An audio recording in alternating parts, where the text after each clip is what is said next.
You must have heard the name rightist and leftist, but do you know what they really mean?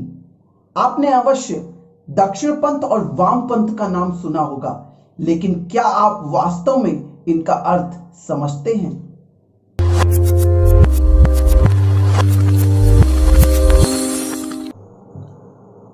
नमस्कार, आदाब, सत श्री अकाल। मैं विकास वेद शुक्ला एक बार फिर से आप सभी का बहुत बहुत स्वागत करता हूं आपके अपने YouTube चैनल V2S पर।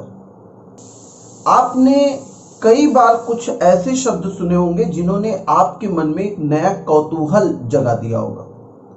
जैसे कई बार आप ये शब्द सुनते हैं कि योगी आदित्यनाथ एक दक्षिणपंथी नेता हैं।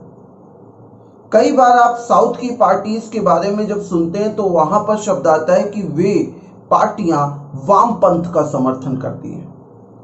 जब कभी आप कांग्रेस के बारे में बात करते हैं तो पता चलता है कांग्रेस सेंटर टू लेफ्ट है, मतलब इसका थोड़ा लेफ्ट की तरफ झुकाव है। तो मित्रों, जब आप इन शब्दों को सुनते हैं तो आप कई बार इनका खुद प्रयोग भी करते हैं, लेकिन मैं दावे के साथ कह सकता हूं कि ज्यादातर लोग जो इन शब्दों को सुन रहे हैं और ज्यादातर लोग जो इनका प्रयोग कर रहे हैं उन्हें इसका एक्चुअल मीनिंग पता नहीं है। तो आज के इस वीडियो लेक्चर में हम इस बात का अर्थ समझेंगे कि आखिर ये दक्षिणपंथ और वामपंथ क्या होता है और किन नीतियों के आधार पर हम ये निश्चित करते हैं कि कोई पार्टी या कोई व्यक्ति दक्षिणपंथी है या वामपंथी। तो आइए चर्चा की शुरुआत करते हैं। But before proceeding, let me clear you one thing, that this is just an informative video and I personally do not support or criticize any political party or its ideology. So without any further delay, let's get started. मित्रों, सबसे पहले हम ये देखेंगे कि आखिर दक्षिणपंथ और वामपंथ इन शब्दों की ओरिजिन कहां हुई। इन शब्दों की सबसे पहली ओरिजिन 18वीं सदी में घटित फ्रांसीसी क्रांति में के दौरान देखी जाती है। दोस्तों, फ्रांसीसी क्रांति 14 जुलाई 1789 को आरंभ हुई और जब यह क्रांति आरंभ हुई तो जल्द ही यह क्रांति अपने नेचर में अत्यधिक वायलेंट, मतलब अत्यधिक हिंसक हो गई, जिससे भयभीत होकर फ्रांसीसी किंग लुई 16 स्वयं क्रांति का समर्थक बन गया। लेकिन अब प्रश्न यह उठ गया था कि आखिर जब राजा क्रांति का स्वयं समर्थक हो गया है, जिसके विरुद्ध क्रांति शुरू हुई है, तो अब फ्रांस का भविष्य क्या होगा और राजा के भविष्य के संबंध में क्या निर्णय लिया जाए।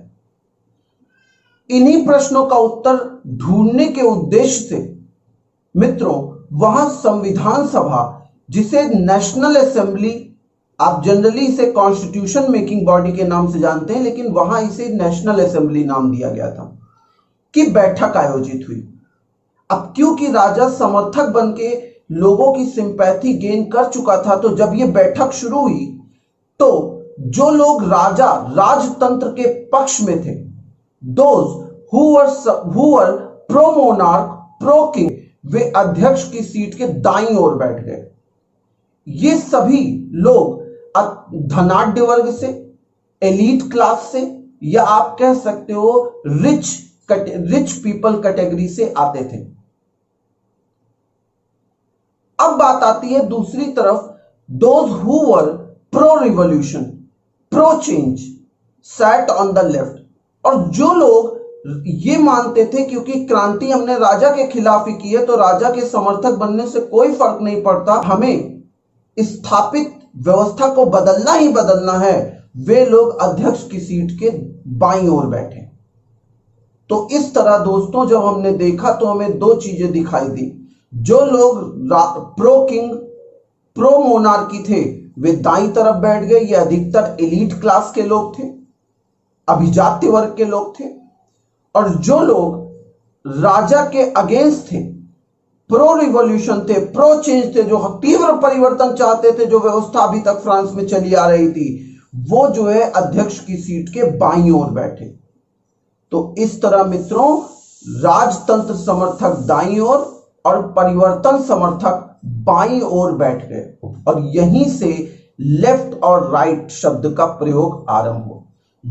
तो इस तरह दोस्तों शुरुआत में फ्रांसीसी क्रांति से इस शब्द की उत्पत्ति हुई और आगे चलकर ये समस्त विश्व में, पूरे वर्ल्ड में जहां जहां लोग पुरानी परंपराओं का समर्थन करने वाले हुए, जहां जहां राजनीतिक पार्टियां पुरानी परंपराओं, मूल्यों आदि का समर्थन करती हुई दिखाई दी, उनके लिए दक्षिण पंथ शब्द यूज किया गया।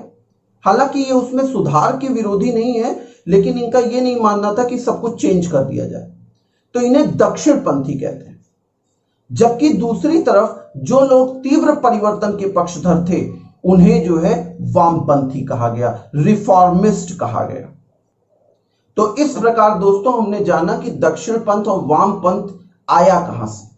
अब हम देखेंगे कि वर्तमान में जब हम दक्षिण पंथी किसी को कहते हैं, जैसे हम कह रहे हैं कि योगी आदित्यनाथ दक्षिण पंथी हैं, या फिर हम कह रहे हैं बीजेपी दक्षिण पंथी पार्टी है, जबकि कम्युनिस्ट पार्टी वामपंथी पार्टी है, तो आखिर जब हम ये कहते हैं तो इनका अर्थ क्या होता है, इनकी पॉलिसीज में अंतर क्या है, आइए सबसे पहले इनके बारे में देखते हैं।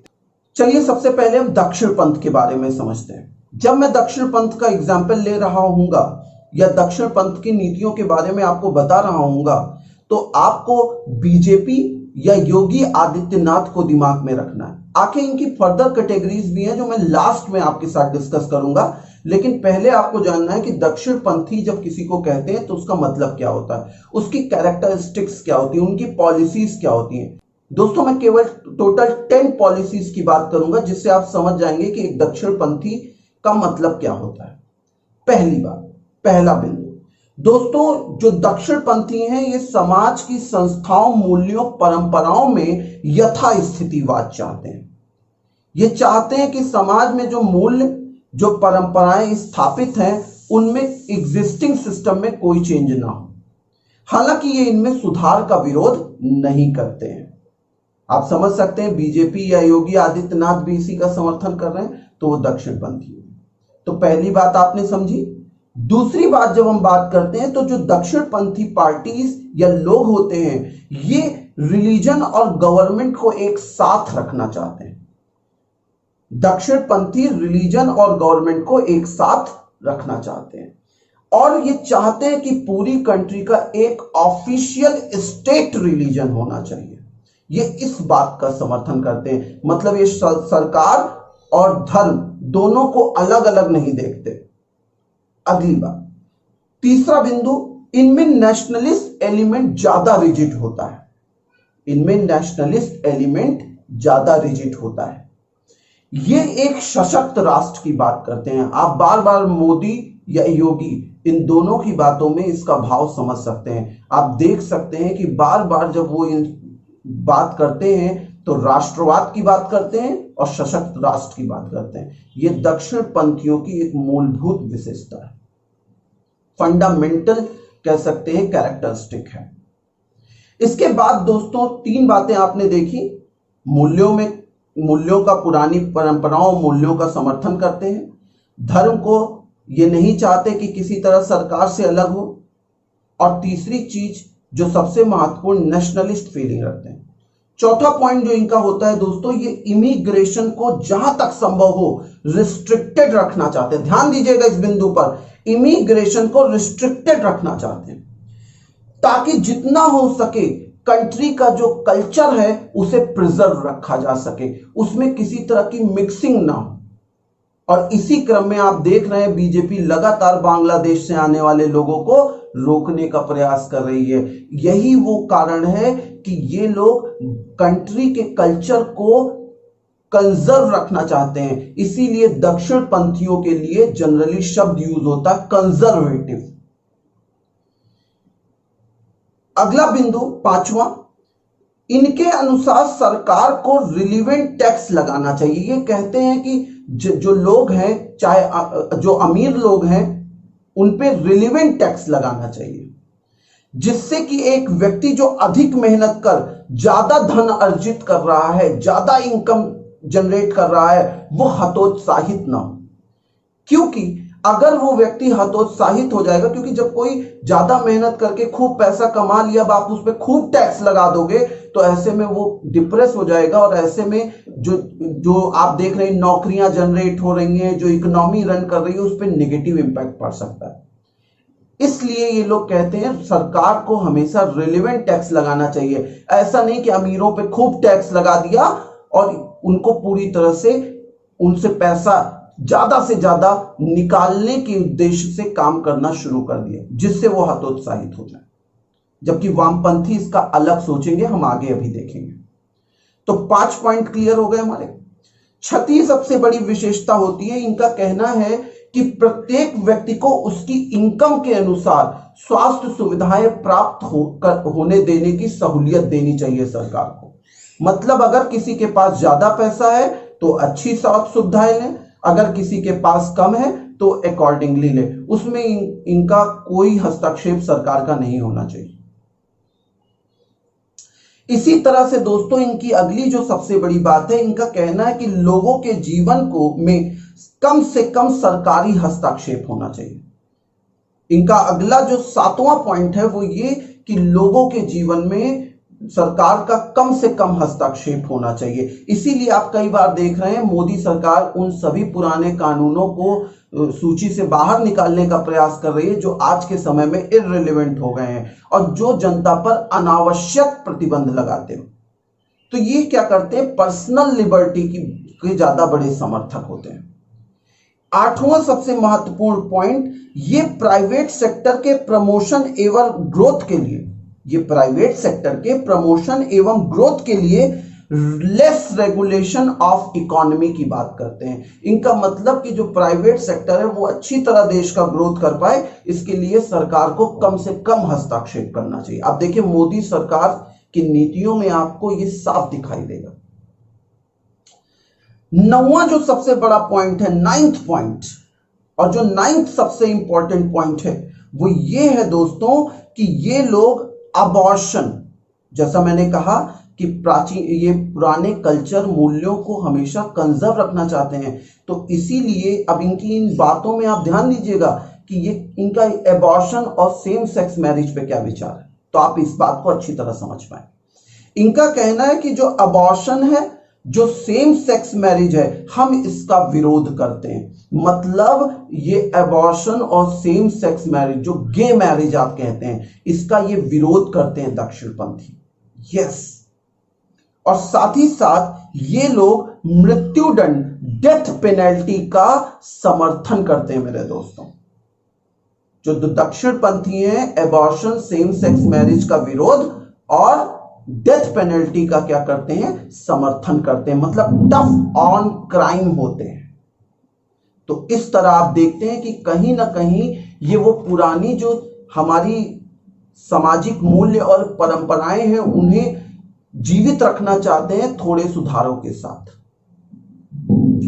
इसी 10वां जो सबसे महत्वपूर्ण बिंदु है वो ये है दोस्तों, जो आप जिन्हें कंजर्वेटिव्स कहते हो, जिन्हें नेशनलिस्ट कहते हो, जिन्हें रिपब्लिकन्स कहते हो, वो सब आपके दक्षिणपंथी विचारधारा के अंतर्गत ही आते हैं। तो इस तरह हमने 10 बिंदुओं में देखा कि आखिर दक्षिणपंथी विचारधारा रखने वाली पार्टियों या लोगों की सोच किस तरह होती है, उनकी नीतियों में किन बातों का प्रभाव होता है। दोस्तों, आपकी जो बीजेपी है वो दक्षिणपंथी पार्टी है, और आप शिवसेना की बात करें, एमएनएस की बात करें जो महाराष्ट्र की पार्टी है, आप उद्धव ठाकरे, राज ठाकरे का नाम सुनते हैं, ये भी दक्षिणपंथी पार्टी है। इसी तरह दोस्तों अगर हम बात करें यूनाइटेड स्टेट्स की, अमेरिका की, तो ट्रंप, डोनाल्ड ट्रंप की जो पार्टी है रिपब्लिकन पार्टी, वो भी एक दक्षिणपंथी पार्टी है।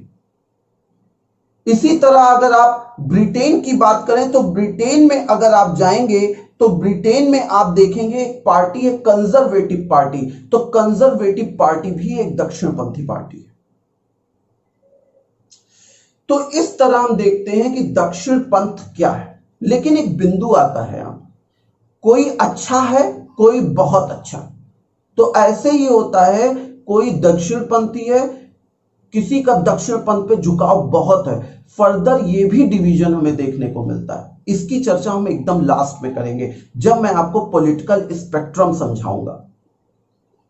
तो आई गेस आपने यहां तक के बिंदु को अच्छी तरह समझा होगा। अब हम देखते हैं कि लेफ्ट विंग की पॉलिसीज क्या हैं, आखिर दक्षिणपंथी पार्टियों की नीतियां कैसे रेगुलेट करती हैं और आखिर इनके प्रमुख बिंदु क्या हैं।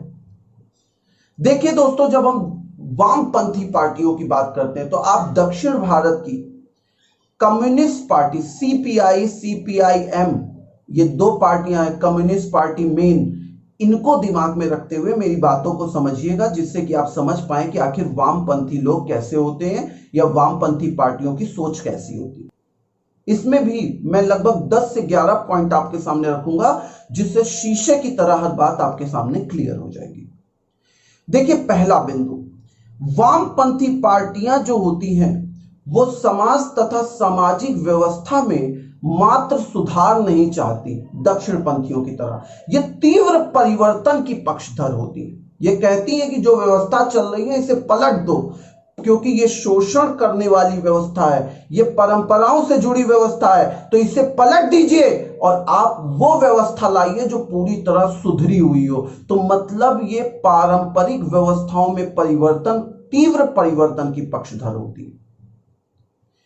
ये एक शोषण विहीन समाज की स्थापना करना चाहती हैं और इनका मुख्य उद्देश्य होता है इक्वलिटी इन सोसाइटी। मतलब चाहे राजा हो, चाहे रंक हो, चाहे अमीर हो, चाहे गरीब हो, सभी को एक प्रकार से ट्रीट किया जाना चाहिए सरकार द्वारा। इनकी इसी सोच के कारण इन्हें रिफॉर्मिस्ट भी कहते हैं, इन्हें सुधारवादी भी कहते हैं। पहला बिंदु।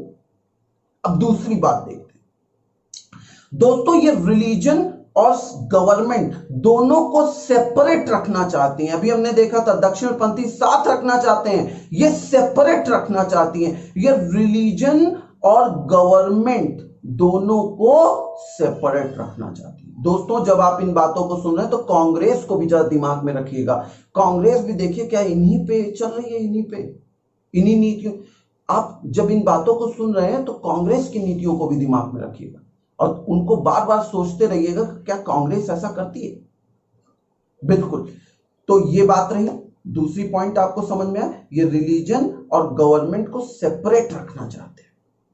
तीसरा पॉइंट दोस्तों, इनके अनुसार देश की अर्थव्यवस्था प्लान्ड होनी चाहिए। ये सेंट्रल प्लानिंग की बात करते हैं। इनके अनुसार देश की अर्थव्यवस्था प्लान्ड होनी चाहिए।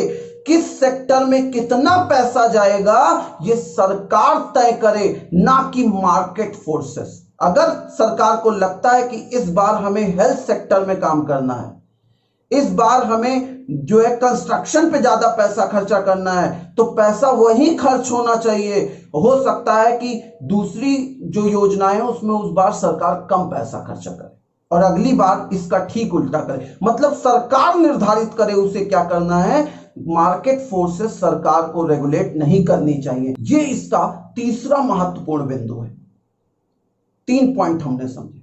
अब चौथा पॉइंट दोस्तों, ये कहते हैं कि सरकार का अर्थव्यवस्था में हस्तक्षेप जरूरी है, क्योंकि गवर्नमेंट इंटरवेंशन अगर इकोनॉमी में होगा तो जो बाजार में उतार चढ़ाव आते हैं उनका निगेटिव इंपैक्ट छोटे कमजोर तबके पर नहीं पड़ने पाएगा। तो जैसे दक्षिणपंथी प्राइवेट सेक्टर को प्रमोट करने की बात करते हैं, खुला मार्केट देने की बात करते हैं, ये कहते हैं रेगुलेशन होना चाहिए ऑन इकोनॉमी।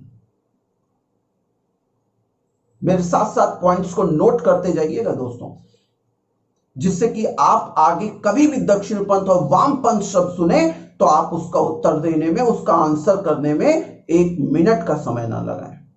अगला पॉइंट लिखिए, 5वां, जो सबसे महत्वपूर्ण दोस्तों, ये इमिग्रेशन को ओपन रखना चाहते हैं। इसीलिए दोस्तों इन्हें लिबरल भी कहते हैं, रिफॉर्मिस्ट तो आपने देखा ही, लिबरल भी कहते हैं, क्योंकि ये चाहते हैं कि हां बाहर के लोग भी देश में आए।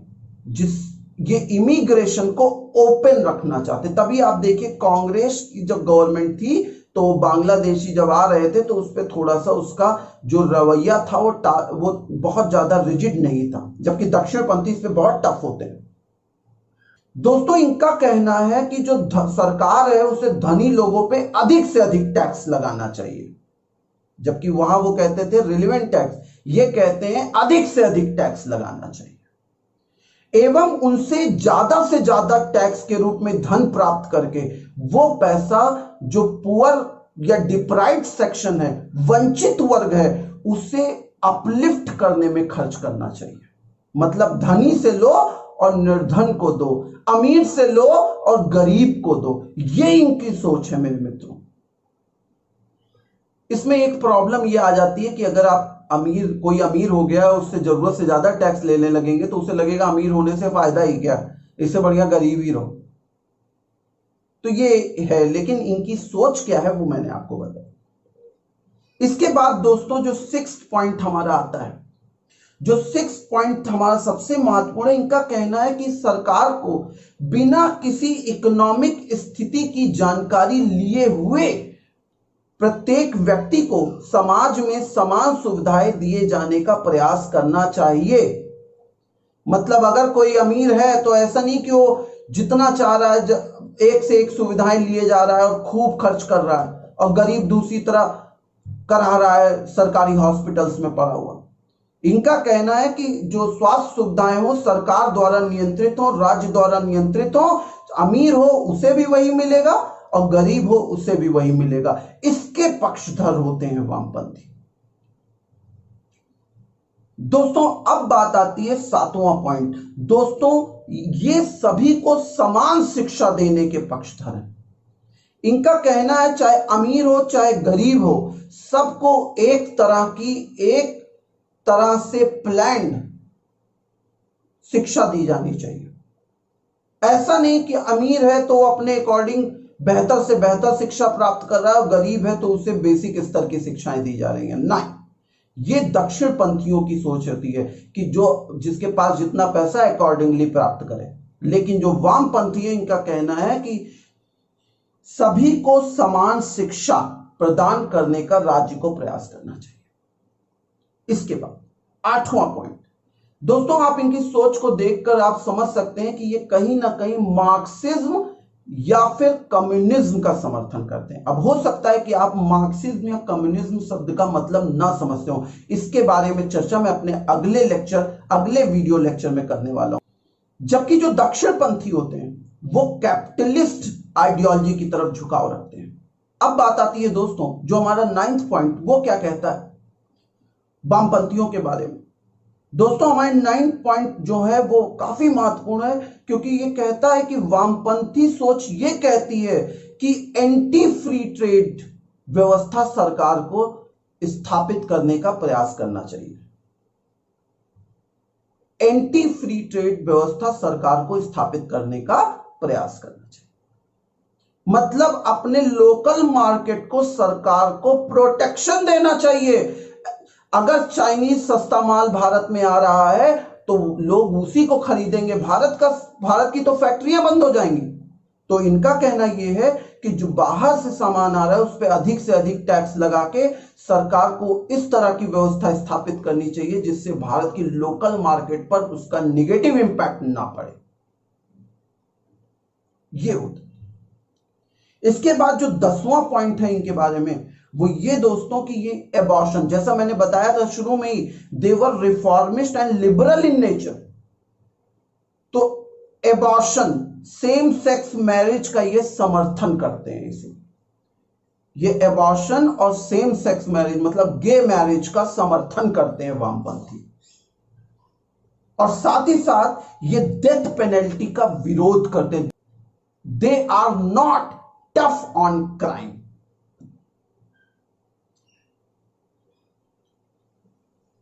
इस तरह हमने 10 पॉइंट्स देखे कि वामपंथी क्या होते हैं। दोस्तों ये जो लिबरल्स होते हैं, ये जो सोशलिस्ट होते हैं, ये जो कम्युनिस्ट होते हैं, ये जो डेमोक्रेटिक लोग होते हैं, ये इसी विचार का समर्थन करते हैं। तो इस तरह दोस्तों हमने देखा कि क्या है वामपंथी, क्या है दक्षिणपंथी। क्या है राइटिस्ट, क्या है लेफ्टिस्ट, क्या है लेफ्ट विंग, क्या है राइट विंग। अब बात आती है कि ये पूरा पॉइंट हमें क्लियर हो गया कि सबसे पहले उत्पत्ति इस शब्द की कब हुई, ओरिजिन कब हुआ। फिर हमें क्लियर हो गया दोनों में मूलभूत डिफरेंस क्या है। लेकिन जब हम अब एक बात समझिएगा, जब आप किसी को अच्छा कहते हैं और जब आप किसी को बहुत अच्छा कहते हैं तो दोनों में थोड़ा डिफरेंस होता है। मतलब जब आपने अच्छा कहा तो मतलब उसके अंदर कुछ खासियत होगी, और जब बहुत अच्छा कहा मतलब थोड़ी ज्यादा खासियत होगी। तो ऐसे ही जब आप किसी पॉलिटिकल पार्टी की बात करते हैं या किसी व्यक्ति की बात करते हैं तो वो जो है या तो दक्षिणपंथी है, या तो ज्यादा दक्षिणपंथी है, या तो बहुत ज्यादा दक्षिणपंथी। इस पर भी उसका फर्दर डिवीजन किया जाता है, उसका फर्दर जो है इवैल्यूएशन किया जाता है। तो आइए इस पॉलिटिकल स्पेक्ट्रम को समझते हैं कि आखिर अगर हम बीजेपी को दक्षिणपंथी और कांग्रेस की बात कर रहे हैं तो आखिर ये लोग उस लाइन पर कहां एग्जिस्ट करते हैं। तो सबसे पहले दोस्तों हम बात करेंगे पॉलिटिकल स्पेक्ट्रम की। देखिए पॉलिटिकल स्पेक्ट्रम में आपके सामने ये लाइन सीधी खींची हुई है, एक इमेजिनरी लाइन लेते हैं, ये एक सीधी इमेजिनरी लाइन है। इस पे आप देख रहे हैं बीच में हमने कोई एक सेंटर पॉइंट मान लिया है, ये सेंटर पॉइंट है। जब आप इस तरफ देखते हैं तो क्योंकि ये मेरा दायां हाथ है तो ये राइट पड़ गया सेंटर पॉइंट के इस तरफ, और क्योंकि ये मेरा बायां हाथ है तो ये लेफ्ट पड़ गया। तो means this is centre point, this is right and this is left. अब मित्रों जो ये सेंटर पॉइंट है, जब आप इससे थोड़ा सा इधर की तरफ आते हैं, इस बिंदु पे थोड़ा सा इधर राइट की तरफ, तो इसे कहते हैं सेंटर राइट। तो इसे क्या कहते हैं, सेंटर राइट। मतलब कि कोई ऐसी पार्टी या व्यक्ति जो दक्षिणपंथी विचारधाराओं का पर कुछ हद तक अपना झुकाव रखता है, तो इसे कहते हैं सेंटर राइट। यहां पर आपकी एग्जिस्ट करती है BJP party, yes sir BJP. और अब जो आप इससे थोड़ा सा और आगे जाएंगे तो यह बिंदु कहलाता है फार राइट।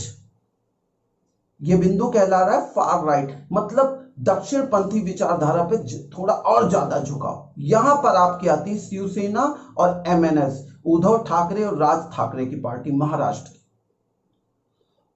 और यहीं पर आते हैं आपके योगी आदित्यनाथ।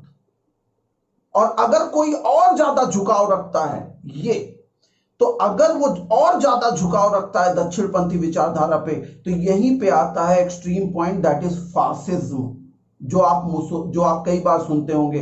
ये तो फांसीवादी विचारधारा को फॉलो कर, मतलब दक्षिण पंथ का एक्सट्रीम। आई होप आप समझ पाए होंगे। अब हम थोड़ा लेफ्ट की तरफ देखते हैं। देखिए जब आप लेफ्ट की तरफ जाते हैं थोड़ा सा, तो इसे कहते हैं सेंटर लेफ्ट। यहां पर एग्जिस्ट करती है आपकी कांग्रेस। कांग्रेस सेंटर लेफ्ट है, मतलब लेफ्ट की तरफ थोड़ा उसका झुकाव है। जब आप इससे और थोड़ा सा लेफ्ट जाएंगे तो ये आपका कहलाएगा फार लेफ्ट। जो कम्युनिस्ट पार्टीज हैं साउथ इंडिया की, जैसे सीपीआई एंड सीपीआईएम, ये पार्टीज आपकी फार लेफ्ट पार्टीज हैं।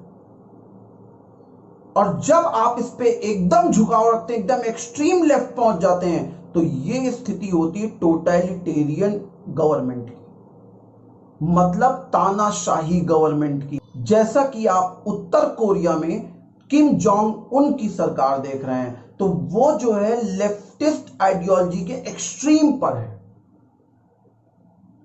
तो इस तरह से दोस्तों आपने देखा कि दक्षिण पंथ और वाम पंथ में क्या अंतर है।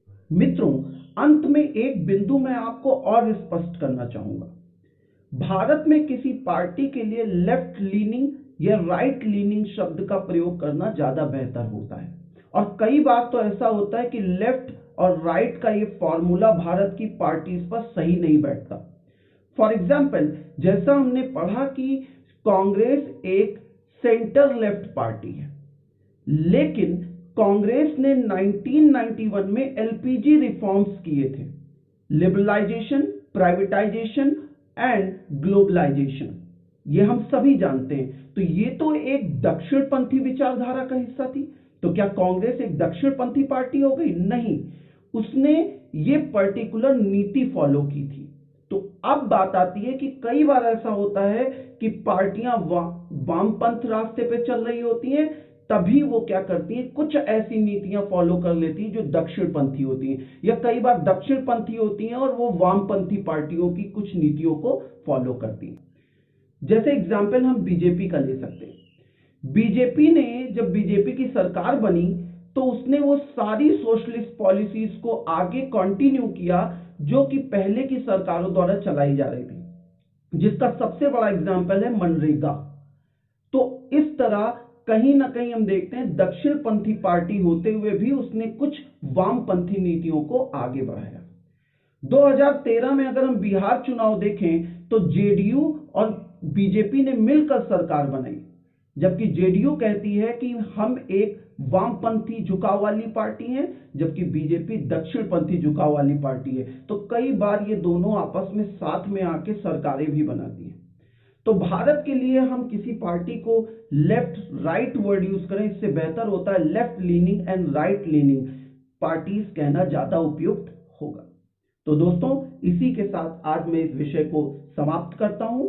अगले लेक्चर में हम फिर से मिलेंगे एक नए विषय के साथ। धन्यवाद।